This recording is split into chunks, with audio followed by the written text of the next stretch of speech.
ನಮಸ್ಕಾರ ವೀಕ್ಷಕರೇ ಬೆಳಗಾವಿಯ ಸುವರ್ಣಸೌಧ ಇದು ಕೇವಲ ಒಂದು ಕಟ್ಟಡವಲ್ಲ, ಉತ್ತರ ಕರ್ನಾಟಕದ ಜನರ ಸ್ವಾಭಿಮಾನದ ಸಂಕೇತ ಅಂತ ಹೇಳಲಾಗುತ್ತೆ. ಆದರೆ ಇವತ್ತು ಅದು ಕೇವಲ ವರ್ಷಕ್ಕೆ 10 ದಿನ ಲೈಟ್ ಹಚ್ಚಿ ಇಡುವ, ಬಾಕಿ ದಿನ ಭೂತ ಬಂಗಲೆಯಂತಿರುವ ಕಟ್ಟಡವಾಗಿ ಉಳಿದು ಬಿಟ್ಟಿದೆಯಾ ಅನ್ನೋ ಪ್ರಶ್ನೆ ನಿಮ್ಮೆಲ್ಲರಲ್ಲೂ ಕೂಡ ಬಂದಿರಬಹುದು. ಚಳಿಗಾಲ ಅಧಿವೇಶನ ಅಂತಂದ್ರೆ ಸಾಕು, ಬೆಳಗಾವಿಯಲ್ಲಿ ಅಧಿವೇಶನ ಶುರುವಾಗುತ್ತೆ. ಬೆಂಗಳೂರಿನಿಂದ ಮಂತ್ರಿಗಳು, ಶಾಸಕರು, ಅಧಿಕಾರಿಗಳ ದಂಡು ಬೆಳಗಾವಿಗೆ ಬರುತ್ತೆ. ಕೋಟ್ಯಾಂತರ ರೂಪಾಯಿ ಖರ್ಚಾಗತ್ತೆ.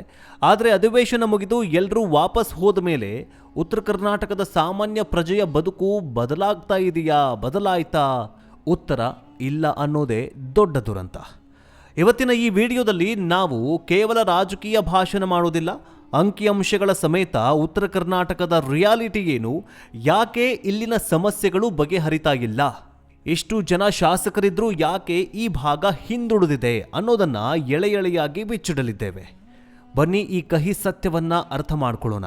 ಆದರೆ ಅದಕ್ಕಿಂತ ಮುಂಚೆ ನೀವು ಕೂಡ ಉತ್ತರ ಕರ್ನಾಟಕದವರಾಗಿದ್ರೆ ಕಮೆಂಟ್ ಮೂಲಕ ತಿಳಿಸಿ ನಿಮ್ಮ ಊರು ಯಾವುದು, ಜೊತೆಗೆ ಉತ್ತರ ಕರ್ನಾಟಕದಲ್ಲಿ ಯಾಕೆ ಅಭಿವೃದ್ಧಿಗಳಾಗಿಲ್ಲ, ನಿಮ್ಮ ಶಾಸಕರು ಯಾರು, ನಿಮ್ಮ ಶಾಸಕರ ಹೆಸರನ್ನ ಹೇಳಿ ಕಮೆಂಟ್ ಮಾಡಿ. ಈ ಜೆನ್ಜಿ ಜನರೇಷನ್ ಇದೆಯಲ್ಲ, ಒಂದು ಕ್ಷಣ ಎದ್ದು ನಿಂತುಕೊಂಡು ಬಿಡ್ತು ಅಂತಂದ್ರೆ ಸೋಷಿಯಲ್ ಮೀಡಿಯಾದಲ್ಲಿ ಕರ್ನಾಟಕ ಅಷ್ಟೇ ಅಲ್ಲ, ಇಡೀ ದೇಶವೇ ಉತ್ತರ ಕರ್ನಾಟಕದತ್ತ ತಿರುಗಿ ನೋಡುವಂತೆ ಮಾಡುವ ಶಕ್ತಿ ನಮ್ಮ ಉತ್ತರ ಕರ್ನಾಟಕದ ಜನರ ಕೈಯಲ್ಲಿದೆ. ಬರೀ ಉತ್ತರ ಕರ್ನಾಟಕ ಅಷ್ಟೇ ಅಲ್ಲ, ಇಡೀ ಕರ್ನಾಟಕದ ಜನರ ಕೈಯಲ್ಲಿ ಇಂತಹ ಶಕ್ತಿ ಇದೆ. ಅದಕ್ಕೋಸ್ಕರ ನಿಮ್ಮೂರು ಯಾವುದು, ನಿಮ್ಮೂರಲ್ಲಿ ಯಾವ ಸಮಸ್ಯೆ ಇದೆ, ನಿಮ್ಮ ಶಾಸಕರು ಯಾರು ಅನ್ನೋದನ್ನ ಕಮೆಂಟ್ ಮೂಲಕ ತಿಳಿಸಿ. ಬನ್ನಿ ವಿಡಿಯೋವನ್ನ ಶುರು ಮಾಡೋಣ. ವೀಕ್ಷಕರೇ, ಡಿಸೆಂಬರ್ ಬಂತಂದ್ರೆ ಬೆಳಗಾವಿ ಅಧಿವೇಶನ ಸಮಯ. ಪ್ರತಿ ಬಾರಿಯೂ ನಾವು ಕೇಳೋದೇ ಒಂದೇ ಒಂದು ಮಾತು, ಈ ಬಾರಿಯಾದರೂ ಉತ್ತರ ಕರ್ನಾಟಕದ ಸಮಸ್ಯೆಗಳ ಬಗ್ಗೆ ಚರ್ಚೆಯಾಗತ್ತಾ ಅಂತ. ಆದರೆ ಇತಿಹಾಸ ನೋಡಿದ್ರೆ ಬೆಳಗಾವಿ ಅಧಿವೇಶನ ಅನ್ನೋದು ಒಂದು ಪಿಕ್ನಿಕ್ ಅಥವಾ ಶಿಕ್ಷೆಯ ಸ್ಥಳ ಅಂತ ಆಗಿ ಹೋಗ್ಬಿಟ್ಟಿದೆ. ನಮ್ಮ ರಾಜಕಾರಣಿಗಳು ಬೆಳಗಾವಿಗೆ ಬರ್ತಾರೆ, ಸುವರ್ಣಸೌಧದ ಮೆಟ್ಟಿಲು ಹತ್ತಾರೆ, ಆದರೆ ಸದನದೊಳಗಡೆ ಚರ್ಚೆಯಾಗೋದೇನು? ಬೆಂಗಳೂರಿನ ಹಗರಣಗಳು, ಡಿನೋಟಿಫಿಕೇಶನ್ ಕೇಸ್ಗಳು, ಅಲ್ವೇ ಯಾವುದೋ ಪರ್ಸನಲ್ ಆರೋಪ ಪ್ರತ್ಯಾರೋಪಗಳು. ಉತ್ತರ ಕರ್ನಾಟಕದ ಕುಡಿಯೋ ನೀರು, ರಸ್ತೆ, ಉದ್ಯೋಗದ ಚರ್ಚೆ ಮಾಡೋದಕ್ಕೆ ಮೀಸಲಿಡುವ ಸಮಯ ಅತ್ಯಂತ ಕಡಿಮೆ. ಸ್ಪೀಕರ್ ಸಾಹೇಬರು ಎಷ್ಟೇ ಹೇಳಿದ್ರೂ ಉತ್ತರ ಕರ್ನಾಟಕದ ಚರ್ಚೆಗೆ ಸಾಕಷ್ಟು ಶಾಸಕರು ಇಲ್ಲದಿರೋದು ನಾಚಿಕೆಗೇಡಿನ ಸಂಗತಿಯಾಗಿದೆ. ಈ ಬಾರಿಯ ಅಧಿವೇಶನದಲ್ಲೂ ದೊಡ್ಡ ಬದಲಾವಣೆ ನಿರೀಕ್ಷೆ ಮಾಡುವುದು ಕಷ್ಟ. ಮಹದಾಯಿ, ಕೃಷ್ಣಾ ಮೇಲ್ದಂಡೆ ಯೋಜನೆಗಳ ಬಗ್ಗೆ ವಿರೋಧ ಪಕ್ಷಗಳು ಧರಣಿ ಮಾಡಬಹುದು, ಆಡಳಿತ ಪಕ್ಷ ಸಮಜಾಯಿಸಿ ಕೊಡಬಹುದು, ಆದರೆ ಶಾಶ್ವತ ಪರಿಹಾರ ಸಿಗೋದು ಸಾಧ್ಯತೆ ಕಡಿಮೆ. ಯಾಕಂದ್ರೆ ನಮ್ಮ ವ್ಯವಸ್ಥೆಯಲ್ಲಿ ಚರ್ಚೆಗಿಂತ ಗಲಾಟೆಗೆ ಮೌಲ್ಯ ಬಂದಿದೆ.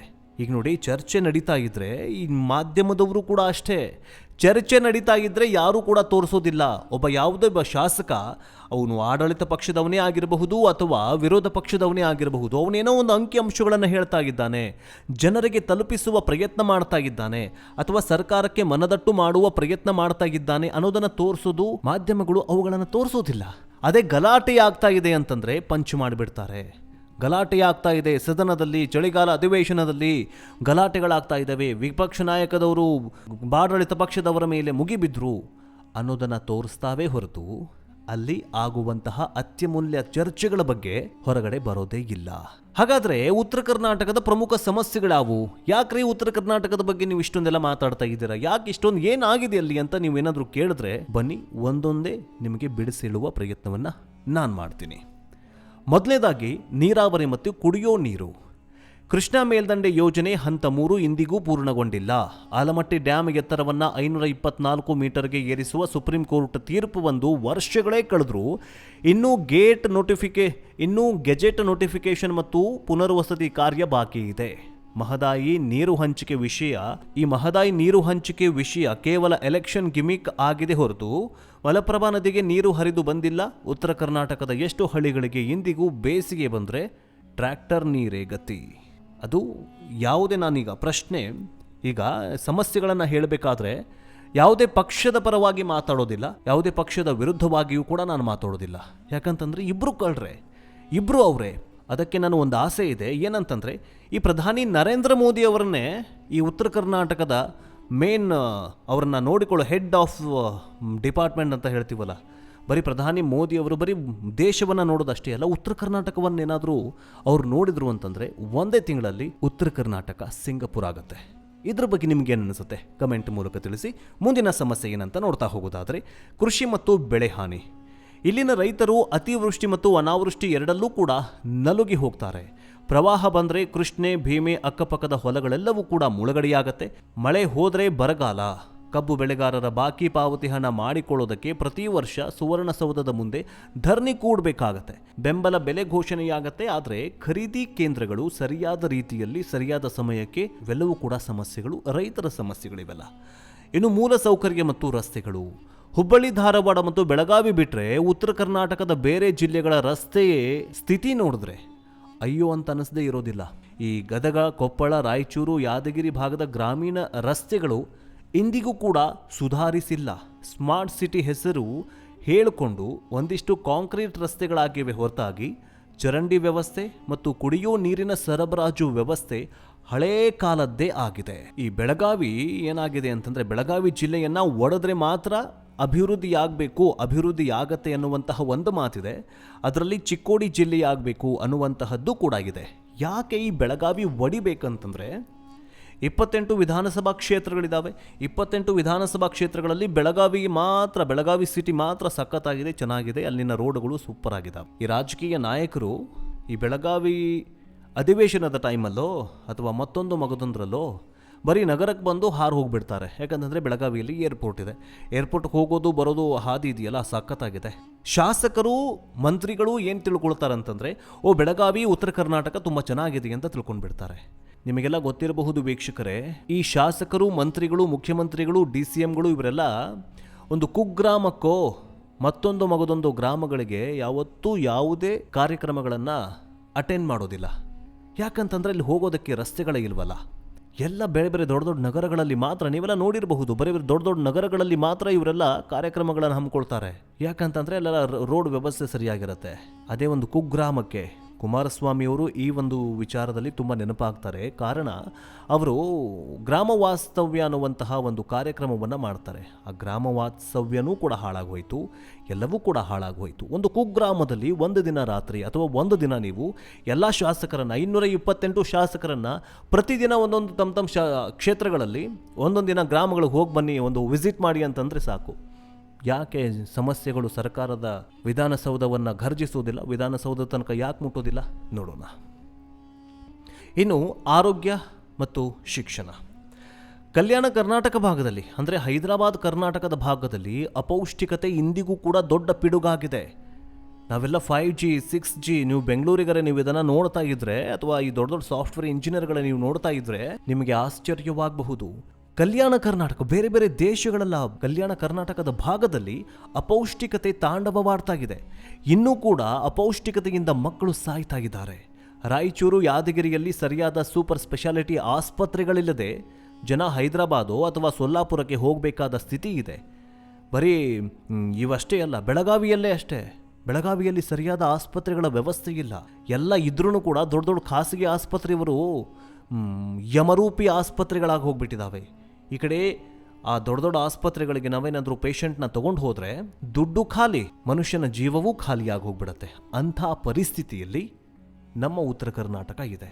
ಇನ್ನು ಸರ್ಕಾರಿ ಶಾಲೆಗಳಲ್ಲಿ ನೀವೆಲ್ಲ BOP ಬಿಹಾರದ ಬಗ್ಗೆ ಮಾತಾಡ್ತೀವಲ್ಲ ನಾವೆಲ್ಲ, ಇವೆಲ್ಲವೂ ಕೂಡ ಉತ್ತರ ಕರ್ನಾಟಕದಲ್ಲೂ ಇದ್ದಾವೆ. ಈಗ ಬೀಳೋತೋ ಆಗ ಬೀಳೋತೋ ಅನ್ನುವಂತಹ ಸ್ಥಿತಿಯಲ್ಲಿ ಈಗಲೂ ಕೂಡ ಶಾಲೆಗಳು ಇದ್ದಾವೆ. ಕೆಲವೊಂದಿಷ್ಟುಗಳಲ್ಲಿ ಅಂಥ ಐತಿಹಾಸಿಕ ಪುರಾತತ್ವ ಇಲಾಖೆಗೆ ಸಂಪೂರ್ಣವಾಗಿ ಅದನ್ನು ಸಂರಕ್ಷಣೆ ಮಾಡ್ತಾ ಇರೋ ಹಾಗೆ ಇರುವಂತಹ ಈ ಐತಿಹಾಸಿಕ ಶಾಲೆಗಳು, ಆ ಶಾಲೆಗಳಲ್ಲಿ ಶಿಕ್ಷಕರೇ ಇಲ್ಲ, ಮಕ್ಕಳಿದ್ದಾರೆ, ಶಾಲೆಗಳಲ್ಲಿ ಶಿಕ್ಷಕರಿಲ್ಲ. ಸೊ ಇಂತಹ ಪರಿಸ್ಥಿತಿಯಲ್ಲಿದ್ದಾವೆ. ಮಕ್ಕಳು ಕಲಿಬೇಕು ಅನ್ನುವಂತಹ ಹಂಬಲ ಇದೆ. ಇನ್ನು ಕೈಗಾರಿಕೆಗಳ ಕೊರತೆ. ಬೆಂಗಳೂರಿಗೆ IT-BT ಬಂತು, ಮೈಸೂರಿಗೆ ಕಾರ್ಖಾನೆಗಳು ಹೋದವು, ಆದರೆ ಉತ್ತರ ಕರ್ನಾಟಕಕ್ಕೆ ಸಿಕ್ಕಿದ್ದೇನು? ಬರೀ ಭರವಸೆಗಳು. ಬಿಯಾಂಡ್ ಬೆಂಗಳೂರು ಅಂತ ಸಮಾವೇಶ ಮಾಡ್ತಾರೆ, ಆದರೆ ಬಂಡವಾಳ ಹೂಡಿಕೆದಾರರು ಇಲ್ಲಿಗೆ ಬರೋದಕ್ಕೆ ಹಿಂದೇಟು ಹಾಕ್ತಾರೆ. ಕಾರಣ ಮೂಲ ಸೌಕರ್ಯದ ಕೊರತೆ ಮತ್ತು ರಾಜಕೀಯ ಇಚ್ಛಾಶಕ್ತಿಗಳ ಅಭಾವ. ಇನ್ನು ಉತ್ತರ ಕರ್ನಾಟಕಕ್ಕೆ ಸಾವಿರಾರು ಕೋಟಿ ಘೋಷಣೆ ಮಾಡಲಾಗಿತ್ತು, ಆದರೆ ಮಾರ್ಚ್ ತಿಂಗಳು ಮುಗಿಯುವಷ್ಟರಲ್ಲಿ ಅದರಲ್ಲಿ ಬಳಕೆಯಾಗಿರೋದು ಕೇವಲ 40ರಿಂದ 50ರಷ್ಟು ಮಾತ್ರ. ಉಳಿದ ಹಣ ವಾಪಸ್ ಹೋಗುತ್ತೆ ಅಥವಾ ಬೆಂಗಳೂರಿನ ರಸ್ತೆಗಳಿಗೆ ಡಿವೈಡ್ ಆಗುತ್ತೆ. ಉತ್ತರ ಕರ್ನಾಟಕದ ಭಾಗಗಳಿಂದ ಅತ್ಯಂತ ನೋವಿನ ಸಂಗತಿ ಏನಂತಂದರೆ ಅದು ಗುಳೆ ಹೋಗೋದು, ಅಂದರೆ ಬದುಕು ಕಟ್ಟಿಕೊಳ್ಳೋದಕ್ಕೆ ಊರು ಬಿಟ್ಟು ಹೋಗೋದು. ಯಾದಗಿರಿ, ರಾಯಚೂರು, ಕೊಪ್ಪಳ, ವಿಜಯಪುರ ಜಿಲ್ಲೆಗಳ ರೈಲ್ವೆ ಸ್ಟೇಷನ್ಗಳಲ್ಲಿ ರಾತ್ರಿ ಹೊತ್ತು ಹೋಗಿ ನೋಡಿ, ಸಾವಿರಾರು ಜನ ಕೈಗಳಲ್ಲಿ ಗಂಟು ಮೂಟೆ, ಕೊಂಕಳಲ್ಲಿ ಕೂಸುಗಳನ್ನು ಹಿಡ್ಕೊಂಡು ರೈಲ್ಗಾಗಿ ಕಾಯ್ತಾ ಇರ್ತಾರೆ. ಎಲ್ಲಿಗೆ ಹೋಗ್ತಾರವರು? ಅತಿ ಹೆಚ್ಚು ಜನ ಹೋಗೋದು ಬೆಂಗಳೂರಿಗೆ. ಬೆಂಗಳೂರಿನ ಕಟ್ಟಡ ನಿರ್ಮಾಣ ಕೆಲಸಕ್ಕೆ, ಹೋಟೆಲ್ ಕೆಲಸಕ್ಕೆ, ಸೆಕ್ಯೂರಿಟಿ ಕೆಲಸಕ್ಕೆ. ಇನ್ನು ಕೆಲವರು ಮುಂಬೈ, ಪುಣೆ, ಹೈದರಾಬಾದ್ನ ಜೊತೆಗೆ ಗೋವಾಗಳಿಗೆಲ್ಲ ಹೋಗ್ತಾರೆ. ಗೋವಾದಲ್ಲಿ ರಸ್ತೆ ಗುಡಿಸೋದು, ಮೀನುಗಾರಿಕೆ ಕೆಲಸಕ್ಕೆ ಉತ್ತರ ಕರ್ನಾಟಕದ ಜನ ಹೋಗ್ತಾ ಇರ್ತಾರೆ. ಇನ್ನು ಇಲ್ಲಿ ನೋಡಿ, ಅನಧಿಕೃತವಾಗಿ ವರದಿಗಳ ಪ್ರಕಾರ ಉತ್ತರ ಕರ್ನಾಟಕದ ಸುಮಾರು 20-30 ಲಕ್ಷ ಜನರು ಉದ್ಯೋಗ ಅರಸಿ ಬೇರೆ ಕಡೆ ಹೋಗಿದ್ದಾರೆ. ಇವರು ತಮ್ಮ ಊರಲ್ಲೇ ಇದ್ದಿದ್ರೆ ಅಲ್ಲಿ ಆರ್ಥಿಕತೆ ಎಷ್ಟು ಚೆನ್ನಾಗಿರ್ತಿತ್ತು ಯೋಚಿಸಿ. ಆದರೆ ಅಲ್ಲಿ ಮಳೆ ಇಲ್ಲ, ಬೆಳೆ ಇಲ್ಲ, ಕೈಗೆ ಕೆಲಸ ಇಲ್ಲ, ಫ್ಯಾಕ್ಟ್ರಿಗಳಿಲ್ಲ. ಹೊಟ್ಟೆಪಾಡಿಗಾಗಿ ಮುದುಕ ತಂದೆ ತಾಯಿಯನ್ನು ಬಿಟ್ಟು ಮಕ್ಕಳನ್ನು ಶಾಲೆಯಿಂದ ಬಿಡಿಸಿ ಗುಳೆ ಹೋಗುವ ಪರಿಸ್ಥಿತಿ ಸ್ವತಂತ್ರ ಬಂದು 75 ವರ್ಷ ಆದರೂ ಕೂಡ ಬದಲಾಗಿಲ್ಲ. ಇನ್ನು ರಾಜಕೀಯ ವಿಪರ್ಯಾಸ. ಯಾಕೆ ಶಾಸಕರೇ ಇಲ್ವಾ ಇಲ್ಲಿ? ಉತ್ತರ ಕರ್ನಾಟಕದಲ್ಲಿ ಶಾಸಕರೇ ಇಲ್ವಾ? ಶಾಸಕರಿದ್ದರೂ ಕೂಡ ಶಕ್ತಿ ಇಲ್ವೇಕೆ? ಈಗ ಬರೋಣ ಅತ್ಯಂತ ಮುಖ್ಯವಾದ ಪ್ರಶ್ನೆಗೆ. ಉತ್ತರ ಕರ್ನಾಟಕದ ಭಾಗದಲ್ಲಿ ಇಷ್ಟು ಸಮಸ್ಯೆಗಳಿದಾವೆ ಅಂತಂದಮೇಲೆ ಅಲ್ಲಿನ ರಾಜಕಾರಣಿಗಳು ಏನು ಮಾಡ್ತಿದ್ದಾರೆ? ಕರ್ನಾಟಕ ವಿಧಾನಸಭೆಯಲ್ಲಿ ಒಟ್ಟು 224 ಸ್ಥಾನಗಳಿವೆ. ಅದರಲ್ಲಿ ಕಿತ್ತೂರು ಕರ್ನಾಟಕ ಮತ್ತು ಕಲ್ಯಾಣ ಕರ್ನಾಟಕ ಸೇರಿಸಿದ್ರೆ ಸುಮಾರು 90-100 ಶಾಸಕರು ಉತ್ತರ ಕರ್ನಾಟಕ ಭಾಗದಿಂದಲೇ ಆಯ್ಕೆಯಾಗ್ತಾರೆ. ಅಂದರೆ ರಾಜ್ಯದ ಅರ್ಧದಷ್ಟು ಶಾಸಕರು ಈ ಭಾಗದವರೇ. ಆದರೆ ಪಕ್ಷ ಅಧಿಕಾರಕ್ಕೆ ಬರಬೇಕಾದರೂ ಉತ್ತರ ಕರ್ನಾಟಕದ ವೋಟ್ ಬೇಕೇ ಬೇಕು. ಲಿಂಗಾಯತ ಸಮುದಾಯದ ಪ್ರಾಬಲ್ಯ, ಕುರುಬ, ವಾಲ್ಮೀಕಿ, ದಲಿತ ಮತ್ತು ಮುಸ್ಲಿಂ ಮತಗಳು ಇಲ್ಲಿ ನಿರ್ಣಾಯಕ. ಆದರೂ ಯಾಕೆ ಅಭಿವೃದ್ಧಿ ಆಗಿಲ್ಲ? ಅದಕ್ಕೆ ಮುಖ್ಯ ಕಾರಣ ಒಗ್ಗಟ್ಟಿನ ಕೊರತೆ, ದಾಕ್ಷಿಣ್ಯದ ರಾಜಕಾರಣ. ನಮ್ಮ ಶಾಸಕರು ಗೆದ್ದು ಬೆಂಗಳೂರಿಗೆ ಹೋದ ಮೇಲೆ ಅವರಿಗೆ ಮಂತ್ರಿ ಸ್ಥಾನ ಸಿಗಬೇಕು, ನಿಗಮ ಮಂಡಳಿ ಬೇಕು. ಅದಕ್ಕಾಗಿ ಹೈಕಮಾಂಡ್ ಅಥವಾ ಮುಖ್ಯಮಂತ್ರಿಗಳ ಮುಂದೆ ಬಾಯಿ ಮುಚ್ಚಿಕೊಂಡು ಇರುತ್ತಾರೆ. ನನ್ನ ಕ್ಷೇತ್ರಕ್ಕೆ ನೀರು ಕೊಡಿ ಅತ್ಯಂತ ಗಟ್ಟಿಯಾಗಿ ಕೇಳುವ ಬದಲು ನನಗೆ ಮಂತ್ರಿಗಿರಿ ಕೊಡಿ ಅಂತ ಲಾಬಿ ಮಾಡೋದೇ ಹೆಚ್ಚಾಗಿದೆ. ಇನ್ನೊಂದು ಕಾರಣ, ಇಲ್ಲಿನ ನಾಯಕರಲ್ಲೇ ಕಾಲು ಎಳೆಯುವಂತಹ ಬುದ್ಧಿ. ಒಬ್ಬ ನಾಯಕ ಬೆಳೀತಾ ಇದ್ದಾನಂತಂದರೆ ಅದೇ ಭಾಗದ ಇನ್ನೊಬ್ಬ ನಾಯಕ ಅವನನ್ನು ತುಳಿಯೋದಕ್ಕೆ ನೋಡ್ತಾನೆ ಹೊರತಾಗಿ ಇವರಿಬ್ಬರು ಸೇರಿಕೊಂಡು ಅಭಿವೃದ್ಧಿ ಮಾಡೋಣ ಅನ್ನೋ ಮನಸ್ಥಿತಿ ಇಲ್ಲ. ಯಾವ ಪಕ್ಷ ಅಧಿಕಾರಕ್ಕೆ ಬಂದರೂ ಕತೆ ಇಷ್ಟೇ. ಕಾಂಗ್ರೆಸ್ ಬಂದರೆ 371J ಬಗ್ಗೆ ಮಾತಾಡ್ತಾರೆ, BJP ಬಂದರೆ ಹಿಂದುತ್ವ, ಲಿಂಗಾಯತ CM ಬಗ್ಗೆ ಮಾತಾಡ್ತಾರೆ, JDS ಬಂದರೆ ರೈತರ ಸಾಲ ಮನ್ನಾ ಮಾಡ್ತೀವಿ ಅಂತಂತಾರೆ. ಆದರೆ ಮೂಲಭೂತ ಸೌಕರ್ಯಗಳಾಗಿರೋ ನೀರು, ಉದ್ಯೋಗ ಸೃಷ್ಟಿ ಮಾಡುವಲ್ಲಿ ಎಲ್ಲರೂ ಕೂಡ ಸೋತು ಸುಣ್ಣವಾಗಿ ಹೋಗಿದ್ದಾರೆ. ಇನ್ನು ನಂಜುಂಡಪ್ಪ ವರದಿ ಏನಾಯಿತು? ಪ್ರಾದೇಶಿಕ ಅಸಮತೋಲನ ನಿವಾರಣೆಗೆ ಡಾಕ್ಟರ್ ನಂಜುಂಡಪ್ಪ ವರದಿ ಬಂದು ದಶಕಗಳೇ ಕಳೆದಿದೆ. ಅದು ಸಂಪೂರ್ಣವಾಗಿ ಅನುಷ್ಠಾನ ಆಗಿದೆಯಾ? ಇಲ್ಲ. ಅದಕ್ಕೆ ಮೀಸಲಿಟ್ಟ ಹಣ ಬೇರೆ ಯೋಜನೆಗಳಿಗೆ ಬಳಕೆಯಾಗ್ತಾ ಇದೆ. ಕಲ್ಯಾಣ ಕರ್ನಾಟಕ ಅಭಿವೃದ್ಧಿ ಮಂಡಳಿ ಇದೆ, ಆದರೆ ಅದಕ್ಕೆ ಸ್ವಾಯತ್ತತೆ ಇಲ್ಲ. ಅಲ್ಲಿರುವ ಹಣ ಖರ್ಚು ಮಾಡೋದಕ್ಕೆ ಸರ್ಕಾರದ ಅನುಮತಿಗಾಗಿ ಕಾಯ್ತಾ ಕೂರಬೇಕು. ಇನ್ನೊಂದು ವಿಪರ್ಯಾಸ ಅಂತಲೇ ಹೇಳಬಹುದು. ಇನ್ನು ಪರಿಹಾರ ಏನು? ಮುಂದಿನ ದಾರಿ ಯಾವುದು? ಸಮಸ್ಯೆಗಳನ್ನು ಹೇಳಿದ್ದಾಯಿತು, ಈಗ ಪರಿಹಾರದ ಕಡೆ ನೋಡೋಣ. ಬರೀ ಸರ್ಕಾರವನ್ನು ಬೈದ್ರೆ ಸಾಲದು. ಏನು ಮಾಡಬೇಕು ನಾವು? ಉದ್ಯೋಗ ಸೃಷ್ಟಿ ವಿಕೇಂದ್ರೀಕರಣ ಆಗಬೇಕು. ಬೆಂಗಳೂರಿನ ಮೇಲೆ ಒತ್ತಡ ಕಡಿಮೆ ಮಾಡಿ ಹುಬ್ಬಳ್ಳಿ, ಬೆಳಗಾವಿ, ಕಲಬುರಗಿ, ಧಾರವಾಡ ದೊಡ್ಡ ದೊಡ್ಡ ಮಟ್ಟದ ಕೈಗಾರಿಕಾ ವಲಯಗಳನ್ನು ಸ್ಥಾಪಿಸಬೇಕು. ಕೇವಲ IT ಮಾತ್ರವಲ್ಲ, ಕೃಷಿ ಆಧಾರಿತ ಕೈಗಾರಿಕೆಗಳಿಗೆ ಒತ್ತು ನೀಡಬೇಕು. ಇನ್ನು ಕೃಷ್ಣಾ ಮತ್ತು ಮಹದಾಯಿ ಯೋಜನೆಗಳನ್ನು ತ್ವರಿತಗತಿಯಲ್ಲಿ ಮುಗಿಸಲು ಕೇಂದ್ರ ಮತ್ತು ರಾಜ್ಯ ಸರ್ಕಾರಗಳು ಎರಡೂ ಕೂಡ ಸೇರಿಕೊಂಡು ರಾಜಕೀಯ ಬಿಟ್ಟು ಜನರ ಸಮಸ್ಯೆಯನ್ನು ಆಲಿಸಬೇಕು. ಈ ಯೋಜನೆಗಳನ್ನು ಅನುಷ್ಠಾನ ತರಬೇಕು. ಇನ್ನು ಉತ್ತರ ಕರ್ನಾಟಕಕ್ಕೆ ಕೇವಲ ಪ್ಯಾಕೇಜ್ ಘೋಷಣೆ ಮಾಡಿದ್ರೆ ಸಾಲದು. ತಮಿಳುನಾಡು ಅಥವಾ ತೆಲಂಗಾಣ ಮಾದರಿಯಲ್ಲಿ ದ್ವಿತೀಯ ಹಂತದ ನಗರಗಳನ್ನು ಬಳಕೆ ಮಾಡಿಕೊಳ್ಬೇಕು. ಈಗೇನು ನಾವು ಚಳಿಗಾಲ ಅಧಿವೇಶನಕ್ಕೋಸ್ಕರ ಹಿಂಗೆ ಬೆಳಗಾವಿಯನ್ನು ಯೂಸ್ ಮಾಡ್ಕೊಳ್ತಿದ್ದೀವೋ ಹಾಗೆ IT-BT ಕಂಪನಿಗಳಿಗಾಗಿ ಬೆಂಗಳೂರನ್ನು ನಾವು ಯೂಸ್ ಮಾಡ್ಕೊಳ್ಳೋಣ. ಕೃಷಿ ಆಧಾರಿತ ಕೈಗಾರಿಕೆಗಳಿಗಾಗಿ ಧಾರವಾಡ, ಹುಬ್ಬಳ್ಳಿಯನ್ನು ಯೂಸ್ ಮಾಡ್ಕೊಳ್ಳೋಣ. ಬೇರೆ ಯಾವುದಾದ್ರೂ ಉಕ್ಕಿನ ಫ್ಯಾಕ್ಟ್ರಿಗಳಿಗಾಗಿ ಕಲಬುರಗಿನೋ ಅಥವಾ ಯಾದಗಿರಿಗಳನ್ನೋ ಹಿಂಗೆ ಯೂಸ್ ಮಾಡ್ಕೊಳ್ಳೋಣ ಅಂತ ಜನರ ವಾದವಾಗಿದೆ. ಇನ್ನು ನಾವು ಮತ ಹಾಕುವಾಗ ಜಾತಿ ನೋಡದೆ ನಮ್ಮ ಊರಿಗೆ ನೀರು ತರ್ತಾ ಇದ್ದಾರಾ, ರಸ್ತೆ ಮಾಡ್ತೀಯಾ ಅಂತ ಶಾಸಕರನ್ನು ಪ್ರಶ್ನೆ ಮಾಡುವ ತಾಕತ್ತು ಬೆಳೆಸ್ಕೊಳ್ಬೇಕು. ಆಗ ಮಾತ್ರ ನಮ್ಮ ಉತ್ತರ ಕರ್ನಾಟಕ ಬೆಳೆಯೋದಕ್ಕೆ ಸಾಧ್ಯವಾಗತ್ತೆ. ಆದರೆ ವೀಕ್ಷಕರೇ, ಬೆಳಗಾವಿಯ ಸುವರ್ಣಸೌಧ ಕೇವಲ ಪ್ರವಾಸಿ ತಾಣವಾಗಬಾರ್ದು, ಅದು ಉತ್ತರ ಕರ್ನಾಟಕ ಜನರ ನೋವಿಗೆ ಧ್ವನಿಯಾಗಬೇಕು. ಈ ಚಳಿಗಾಲದ ಅಧಿವೇಶನದಲ್ಲಿ ನಮ್ಮ ನಾಯಕರು ನಿದ್ದೆಯಿಂದ ಎದ್ದು ಉತ್ತರ ಕರ್ನಾಟಕದ ಅಭಿವೃದ್ಧಿಗೆ ಪ್ರಾಮಾಣಿಕವಾಗಿ ಶ್ರಮಿಸುತ್ತಾರೆ ಅಂತ ಆಶಿಸೋಣ. ಇಲ್ಲದಿದ್ದರೆ ಮುಂದಿನ ದಿನಗಳಲ್ಲಿ ಜನರು ತಕ್ಕ ಪಾಠ ಕಲಿಸುವುದು ಖಚಿತ. ಉತ್ತರ ಕರ್ನಾಟಕ ಕೇವಲ ಭೂಪಟದ ಮೇಲಿನ ಒಂದು ಭಾಗವಲ್ಲ, ಅದು ಕರ್ನಾಟಕದ ಒಂದು ಕಿರೀಟ. ಆ ಕಿರೀಟದ ಹೊಳಪು ಮಾಸಲು ನಾವು ಬಿಡಬಾರದು. ಜೊತೆಗೆ ಈಗ ಏನು ಸರ್ಕಾರದವ್ರು ಏನು ಸುಮ್ಮನೆ ಕೂತಿದಾರಲ್ಲ, ಸುಮ್ಮನೆ ಕೂರಬಾರ್ದು.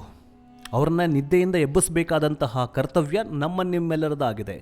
ಎಸ್ಪೆಷಲಿ ಜೆನ್ಝಿ ಜನರೇಷನ್ನವ್ರದ್ದಾಗಿದೆ.